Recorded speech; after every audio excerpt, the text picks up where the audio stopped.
హల్లెలూయా. ఇక్కడ 2 మాటలు ఏమని రాయబడి ఈ అధ్యాయం గురించే ఇక్కడ 60వ అధ్యాయంలో ఉన్నటువంటి కీర్తన మాటలు రాయబడి ఉన్నాయి. అందుకే మీరు చదివేటప్పుడు అక్కడ ఉన్న భాగాలను చదివి మీరు కీర్తనను మీరు అర్థం చేసుకోవాలని ప్రభు పేరట మీకు తెలియజేస్తూ ఉన్నాను. ఇక్కడ మోయాబునే కాళ్ళు గడుక్కునే పల్లముగా మార్చబడింది అని అంటే దావీదు దేవుని స్తుతిస్తా వచ్చిండు గనుకనే ఇశ్రాయేలు యొక్క రాజుగా ఉన్న దావీదును దేవుడు ఆరాధనను స్వీకరించి మనిషే మరచిపోయేటట్టు ఆయన శ్రమ ఆయన చేసిన కష్టాన్నంతా మరచిపోయేటట్టు శత్రు సైన్యము చేతనే ఆయనకు సేవలు అందించే రీతిగా దేవుడు తయారు చేశాడు. హల్లెలూయా. దావీదును నిలబెట్టాడు. ఈడ ఎదోము నా చెప్పులు విసిరేసే స్థలం అంట, విసిరేసే ప్లేస్ అని చెప్తున్నాడు. అంటే అర్థం ఏంటిదో తెలుసా? దీనికి చెప్పులు నీచమైన స్థానంలో ఉంటాయి. 18,000 మందిని ఒక్క దావీదే చంపితే దావీదును దేవుడు అక్కడ కూడా కాపాడాను అనే మాట రాయబడింది. మీకు అందుకే చదివిపించాను. ఇశ్రాయేలు యొక్క రాజుగా ఏలుతున్న దావీదు ఎంతో సైన్యాన్ని శత్రువులను జయించుకుంటూ పోతున్న దావీదు ఇప్పుడు చూడండి, ఆయనకు సేవ చేస్తామనుకుంటూ వచ్చిన వాళ్ళు ఎక్కడైనా వెన్నుపోటు పొడిచే అవకాశాలు ఉంటాయేమోనని దావీదు ఎక్కడ కూడా దేవుని స్తుతించకుండా ఉండలేదండి. అందుకే దేవుని స్తుతిస్తూ వచ్చాడు గనక శత్రువుల ద్వారా ప్రాణము నష్టపోకుండా దేవుడు దావీదును కాపాడుతూ వచ్చాడట. హల్లెలూయా. 2 సార్లు కాపాడినట్లుగా రాయబడు. చాలాసార్లు కాపాడబడ్డారు, కానీ శత్రువు ఆయనకు సేవలు అందిస్తున్నప్పుడు, ఆమేనండి, శత్రువు ఆయనకి పరిచర్య చేస్తున్నప్పుడు దేవుని కాపుదల ఉంది. మనకు వెన్నుపోటు పొడిచే వాళ్ళు ఎంతోమంది ఉంటారు. మనతోటే బాగున్నట్టుగా ఉంటారు, మనతోటే నీవే నా ప్రాణం అంటారు, నువ్వే నాకు మంచి స్నేహితురాలు అంటారనో, లేకుంటే మంచి అక్క అంటారనో, భర్త అంటారనో, భార్య, కానీ వెన్నుపోటు పొడిచే వాళ్ళు ఎంతోమంది ఉన్నారు ఈ లోకంలో. కానీ దావీదుకు దేవుడు అంటున్నాడు, నీ శత్రు సైన్యం నీ దగ్గరికి వస్తుంది, నీ కాలు పట్టుకుంటున్నారు, కాలు బట్టి లాగే పరిస్థితులు వస్తున్నాయేమో. ఒకవేళ నీ శత్రువులు నీకు కాళ్ళ కిందికి వచ్చి అన్నీ మేము తగ్గించుకుంటున్నామని చేస్తున్నారు, కానీ ఎప్పుడో ఒకసారి నీ కాలు నరికేటట్టుగా చేస్తారేమో. కానీ దేవుడు దావీదు కాలు విరగకుండా, ఆమేన్, కాలు జారి పడకుండా, ఆమేన్, కాపాడుతా వచ్చిందట. ఎందుకో దేన్ని బట్టో తెలుసా? ఒకే ఒక సీక్రెట్. దేన్ని బట్టి? ఆరాధన. ఆరాధనలో అంత శక్తి ఉంది. ఆరాధన చేస్తే దేవుడు దిగి రావడం కాదు, శత్రువులను కాళ్ళ కిందికి తీసుకొచ్చిందంట. శత్రువులను ఎవరి దగ్గరికి? మనము పడని వాళ్ళు ఉంటే ఏమంటాము, వాడు నా కాళ్ళ కిందికి రావాలి. ఎంతమంది అన్నారు అట్లా? అమ్మా మీరు అన్నుంటారు, నాకు తెలియదా? ఆమె నా కాళ్ళ కాడికి రావాలి, ఆయన నా కాళ్ళ కిందికి రావాలి అనుంటారు, కానీ మర్చిపోయినారు. మీకు సమస్యలు కాళ్ళ దగ్గరనే ఉండాలి, ఆమేనండి.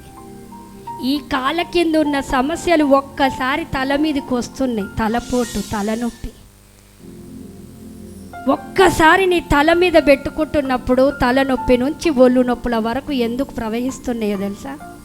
తలనొప్పి వచ్చిందంటే నిద్ర ఉండదు, తలనొప్పి వచ్చిందంటే కనీసం జుట్టు అందంగా దూకుందామని ఉండదు. ఎందుకో తెలుసా? శత్రువు ఉండాల్సిన ప్లేస్లో నువ్వు ఉంచుతలేవు. మన శత్రువు ఎక్కడుండాలో తెలుసా? కాళ్ళకాడ మనం ఎడబెడుతున్నాం, తల మీద పెట్టుకుంటున్నాం, తల మీద పెట్టుకుంటున్నాం. అరే శత్రువులు వచ్చి దావీదుకు కాళ్ళ దగ్గర ఉంటుంటే దావీదుకి ఎక్కడో ఒక దగ్గర భయం పుట్టాలండి. ఏమన్నా తెలుసా? వీడు నా కాళ్ళ కింద ఉంటూ నా కాళ్ళని ఏమన్నా చేస్తాడు, లేకపోతే వీడు ఏ రోజైనా నా ప్రాణాన్ని తీస్తాడు అని అనుకొని ఉండాలి. కానీ అనుకున్నా నేను దావీదు, నేను స్తుతించే వీరుడుగా, ఆరాధించే వీరుడుగా, దేవునికి ఇష్టమైన ఆరాధన నేను తెలియజేయబోతున్నాను గనకనే దేవుడు నన్ను కాపాడుతా వచ్చిండు. హల్లెలూయా. ఈరోజు నువ్వు అన్ని ఏరియాలలో కాపాడబడకుండా రోగముతో, నొప్పితో, దిగులుతో, చింతతో, నిద్రలేని రోజులు, ఒక ఏదో కోల్పోయిన ఎట్లా వస్తున్నామో తెలుసా? ఏమనుకోవద్దు మీరు. చనిపోయేయడానికి కబురు వార్త అందితే ఎట్లా వెళ్ళిపోతాం? అలా వెళ్ళిపోతున్నాం. సంఘానికి అలా వస్తున్నాం. మనము మృతులలో ఉన్న దేవుణ్ణి ఆరాధిస్తున్నామా? మృతుల్లో నుండి లేచిన దేవుణ్ణి ఆరాధిస్తున్నామా? పోని ఇక్కడున్న దేవుడు మృతులలో నుండి లేచిన దేవుడే, కానీ మీరెట్లా ఆరాధిస్తున్నారో తెలుసా? మేము మృతమై ఉన్నాము.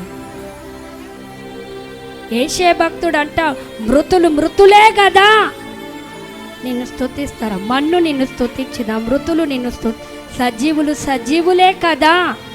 ఎవరిని స్తుతిస్తారట? నీలో జీవం ఉంటే, నీలో ప్రాణం ఉంటే, నీలో శక్తి ఉంటే చప్పట్లు కొట్టండి అంటే గిట్లా కొడతాం. నీకు ఇష్టమైన బిర్యానీ చేసుకొని వచ్చి ఉప్పు లేకుండా ఇచ్చాను అనుకోండి, నీకు ఇష్టమైన కాఫీ పెట్టి చక్కెర లేకుండా ఇచ్చాను అనుకోండి, ఎట్లుంటుంది? అంత చేసింది ఇలా ఉప్పే లేదు చూడు. అలా ఉంటుంది మన పరి. దేవుడు అద్భుతాలను చేసే దేవుడు. ఒక ఆరాధన ద్వారా అంటుండు. వాక్యం కాదు, ఇంకా ప్రార్థన కాదు. జస్ట్ మన నోర్లను తెరిచి నీవున్న స్థలములో, నీ సంఘములో నువ్వు ఆరాధించడము, నీ ఇంటిలో నువ్వు ఆరాధిస్తే శత్రువు కాలకాన్నే ఉంటాడట. అమ్మేనండి. ఆ కాలకాడు ఉండాల్సిన శాతాన్ని జస్ట్ మనం తల మీదకి ఎక్కించుకుంటున్నాం. ఎందుకో తెలుసా? ఆరాధిస్తలేము గనక, స్తుతిస్తలేము. అప్పులు కనబడితే కళ్ళు తెరిస్తే, రోగం కనబడుతుంది కళ్ళు తెరిస్తే. దావీదు వీరుడండి, ఆరాధన వీరుడండి. ఆయన మీరు సమూయేలు గ్రంథం 1వ అధ్యాయం 2వ అధ్యాయం చదివితే ఆయన రాజుగా రాజని అభిషేకించబడ్డాడు. కానీ రాజు పోస్టులో, రాజు సింహాసనములో లేనంతసేపు సౌలు చేత తరమబడ్డా లేదా? తరమబడుతున్న దేవుణ్ణి ఆరాధించకుండా ఉన్నాడా? దేవుణ్ణి స్తుతించకుండా ఉన్నాడా? ఆరాధించండు, స్తుతించండు. అందుకే మీరు కీర్తనల గ్రంథము 150 కీర్తనలు, 78కి పైగా. మిగతా ఎన్నున్నాయి? 150లకి 78 తీసేస్తే ఎన్నుంటాయి? లెక్కేయండి, మ్యాథ్స్ లెక్కేయండి అమ్మా. 78లకెళ్ళి 72 కీర్తనలు. కరెక్టే చెప్పినవా? నాకు లెక్కలు వీక్. మళ్ళా 72. ఆ 72 కీర్తనలు దావీదు గాక ఇంకా 8 భక్తులు రాశారంటే వాళ్ళ క్రియలను బట్టి, వాళ్ళ అనుభవాలను బట్టి. ఒకరు 2, ఒకరు 10, ఒకరు 3, ఒకరు 5, ఒకరు 8. కానీ అందరికంటే ఎక్కువ రాసింది ఎవరో తెలుసా?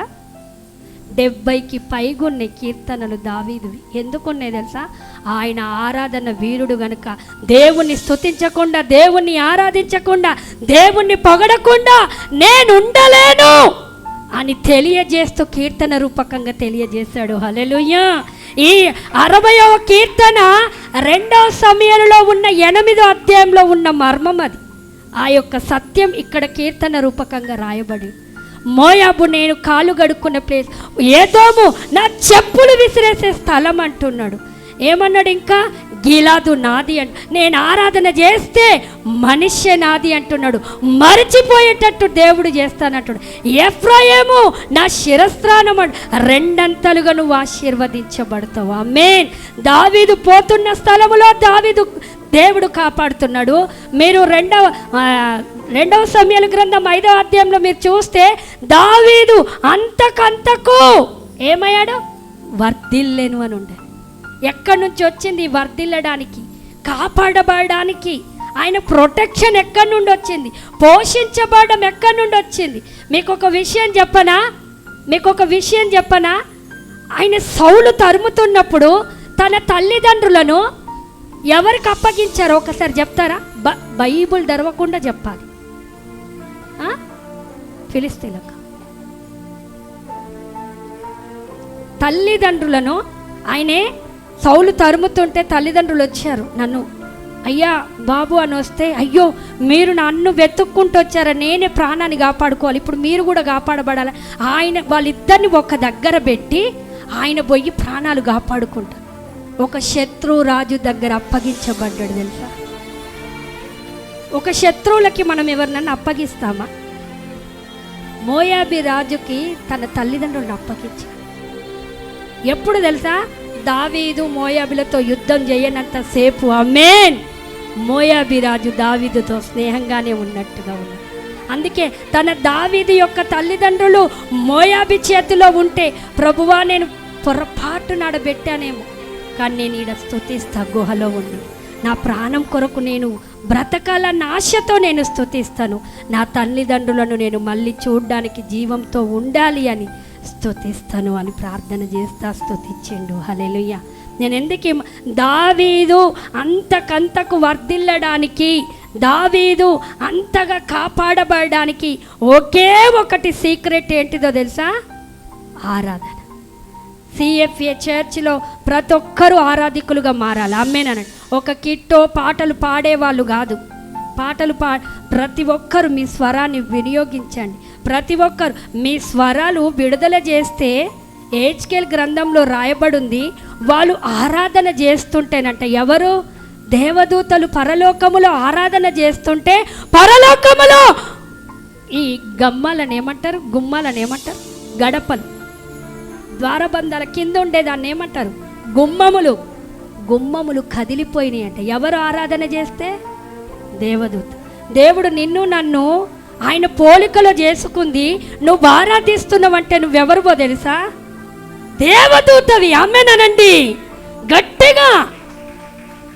దేవదూతలు పరలోకములో ఆరాధిస్తే, పరలోక గమ్మములు గడపలు కదులుతే, నువ్వు ఆయన పోలికలో చేయబడి నువ్వు ఆరాధిస్తుంటే, దేవదూత అవుతుంటే, నీ ఇంటి గుమ్మములు ఏం కావాలి తెలుసా? గట్టిగా. అటువంటి శక్తిని పెట్టిండు. కానీ మనం ఏడ కదులుతామో తెలుసా? 10 ఇన్స్ట్రుమెంట్స్ ఉండాలి, 10 మంది పాడేటోళ్ళు ఉండాలి, అప్పుడు మనకు ఉజ్జీవం వస్తుంది. దయచేసి జ్ఞాపకం చేసుకోండి, నీ ఉజ్జీవం నీలోనే ఉంది. పక్కనున్న వారిని చూడండి, నీ ఉజ్జీవం ఎక్కడుంది? నీలోనే ఉంది. హల్లెలూయా. దేవి నామానికి మహిమ కలుగును గాక. అందుకే ఆరాధనను మీరు విడిచిపెట్టకండి. మీ ఇల్లు ఒక ఆరాధన స్థలంగా మార్చబడాలి. ఆమేనండి. నీ ఇల్లు ఒక ఆరాధనతో నింపబడాలి. నీ డబ్బుతో, నీ ఫర్నిచర్తో నువ్వు దేన్ని నింపుకుంటావో నాకు తెలియదు, నింపుకోండి. కానీ అంతకంటే విలువైంది, శ్రేష్టమైంది, సాతాను శక్తులను కదిలించే ఆరాధనతో నింపబడదువుగాక.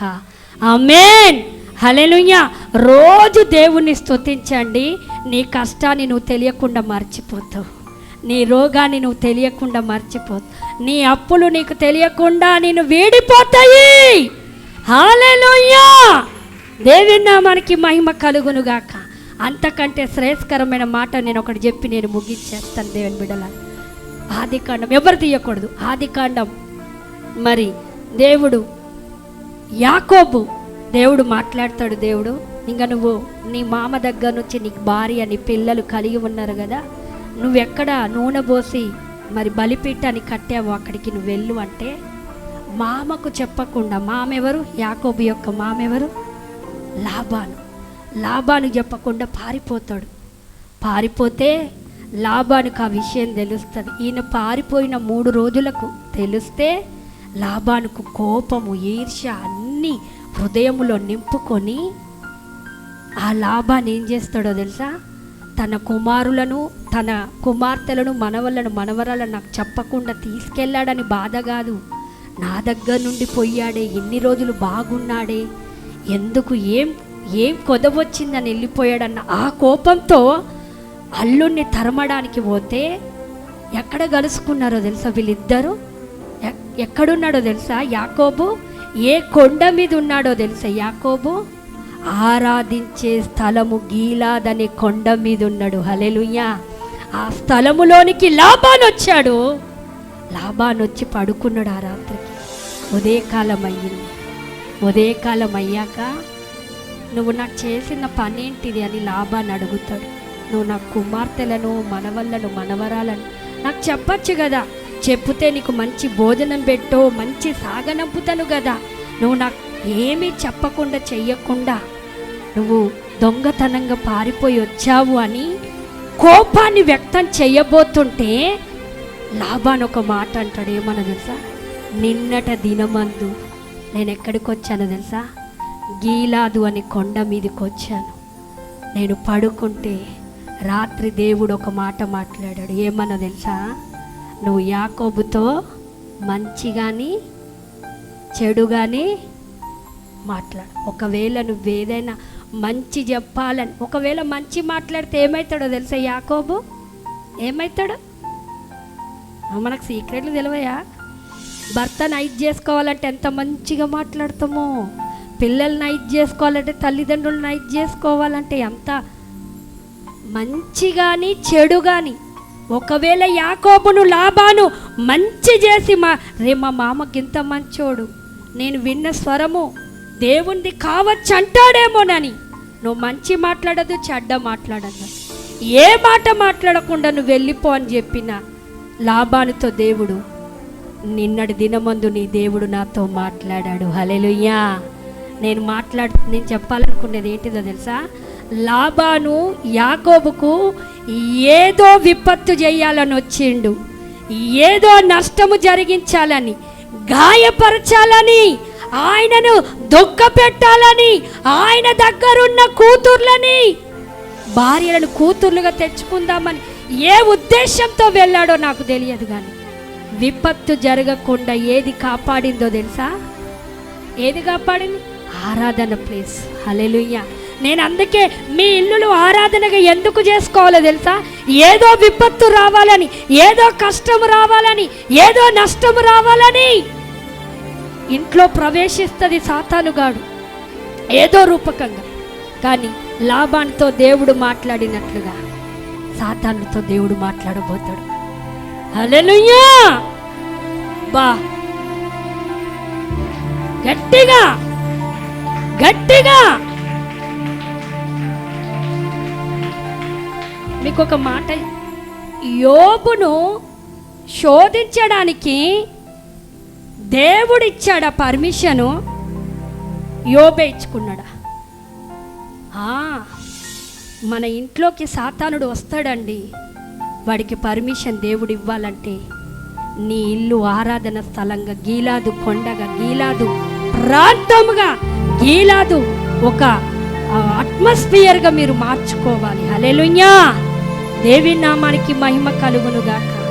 అందుకే యాకోబుకు దేవుడు మంచి చేశాడే కానీ చెడు చేయలేదు. లాబాను చెడు చేయాలని చూసిండు, కానీ గీలాదు కొండ మీద కలుసుకున్నారు. ఒకసారి ఆ మాట చెప్పి నేను ముగించేస్తాను. చూడండి, ఆదికాండం ఆ మాట చెప్పేసి నేను ముగించేస్తాను, ఎందుకంటే నా ముఖం వింతగా చూస్తూ ఉన్నారు. 31వ అధ్యాయము 21వ వచనం, 21 నుంచి 24 వరకు.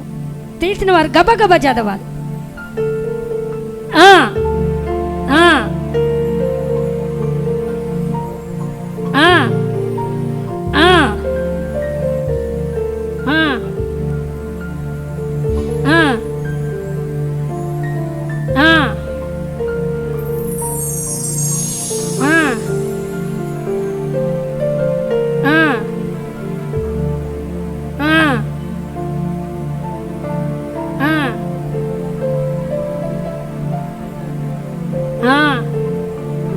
హల్లెలూయా. మనిషికి హెచ్చరించింది ఎవరో తెలుసా? దేవుడు. మనిషికి హెచ్చరిస్తే సాతానుకి హెచ్చరిస్తాడా లేదా? జాగ్రత్త. ఆరాధన జరుగుతున్న ప్లేస్ అది. ఆరాధన నాకు తీసుకురాబోతున్న వ్యక్తి ఆమెకు నువ్వు చెడు చేయాలనుకుంటున్నావా? ఆమెకు నువ్వేదో విపత్తును తీసుకురావాలనుకుంటున్నావా? కుటుంబానికి బీ కేర్ఫుల్, వెళ్ళిపో. సాతానుడికి చెప్తాడట దేవుడు, లాబానికి చెప్పిన దేవుడు, యోబుకు సాతానికి చెప్పిన దేవుడు మన విషయంలో కూడా దేవుడు చెప్పబోతున్నాడు. ఏ విషయంలో తెలుసు? ఆరాధిస్తే. ఆమేన్. నువ్వు ఆరాధించు, ద్వారాలు తెరవబడతాయి. అందరం లేచి నిలబడతాం. మనం ఆరాధిస్తే దేవుని ద్వారాలు తెరవబడతాయి. నువ్వు ఆరాధిస్తే మోయాబు నువ్వు కాలు గడుక్కునే ప్లేటులాగా నీకు బానిసగా సాతానుడు చేయబోతాడు. బానిస అంటే అర్థం ఏంటిదో తెలుసా? నువ్వేది చెప్తే అది చేయబోతాడు సాతానుగాడు. వేది కూర్చోమంటే కూర్చోవాలి. నా ఇంట్లో సమస్యలు తీసుకురావద్దు సాతానుగా అంటే నువ్వు ఆజ్ఞాపిస్తే అవి జరగబోతవి. నువ్వు పలికితే అవి జరగబోతవి. ఆరాధన నువ్వు జరిగిస్తే నీ నోటి మాటల్లో దేవుడు జరిగించబోతుండు. అందుకే లాబానుతో దేవుడు చెడ్డ గాని మంచి గాని పలకకు సుమా అని చెప్పిన దేవుడు అంటున్నాడు, గీలాదుగా నీ కుటుంబాన్ని చేసుకో, గీలాదుగా నీ హృదయాన్ని చేసుకో, గీలాదుగా నీ ఇల్లును చేసుకో. ధూపముతో నింపబడాలి, ఆరాధనతో నింపబడాలి, స్తుతితో నింపబడాలి, మహిమతో నింపబడాలి. దేవుడు దిగబోతున్న స్థలం అది. దేవుడు నీ విషయంలో సాతానుకి పనిష్మెంట్ ఇవ్వబోతున్న స్థలం అది. సాతానుడు ముట్టుకోవద్దని చెప్పబోతున్న హెచ్చరికను జారీ చేయబోతున్న స్థలం అది. నువ్వు నోరు తెరిచి దేవుణ్ణి స్తుతించే దానివిగా, నోరు తెరిచి దేవుణ్ణి ఆరాధించే వీరుడివిగా మనం ఈరోజు ఉందుముగాక. కళ్ళు మూసుకొని దేవుని వైపు చూస్తూ, పరిశుద్ధాత్మ దేవుని వైపు చూస్తూ, ఆయన నమ్మదగిన దేవుడు, ఆయన గొప్ప దేవుడు, అద్భుతకరుడు దేవుని బిడ్డలు. ఒక్కసారి ఆయన వైపు చూస్తూ, నిజమే మేము ఆరాధించడానికి మా శరీరము బలహీనం, మేము ఆరాధించడానికి